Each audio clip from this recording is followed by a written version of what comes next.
pagtugon sa panawagan ng mga mambabatas, grupo ng negosyo, lipunang sibil, at maging ng kanyang mga economic managers, ipinahayag ni Pangulong Ferdinand Marcos Jr. Noong Lunes ang pagbabawal sa lahat ng Philippine Offshore Gaming Operators o POGOs na agad na ipatutupad.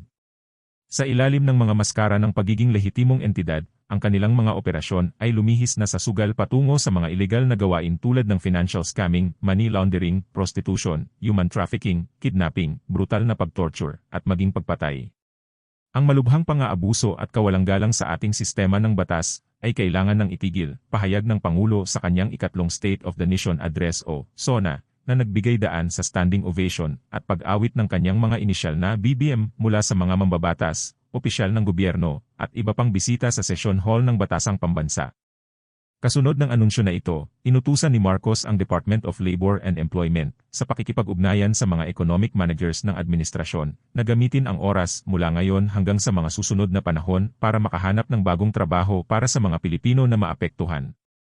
Upang malutas ang lahat ng mga problema na ating dinaranas, lahat ng opisyal, mga manggagawa sa gobyerno, at higit sa lahat, ang mamamayan ay dapat laging maging mapagmatsyag, prinsipyado, at isipin ang kalusugan ng bansa, sabi ni Marcos.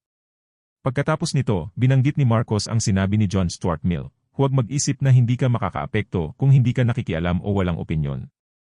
Ang mga masasamang tao ay mas madaling makakamit ang kanilang layunin kapag ang mga mabubuti ay hindi kumikilos.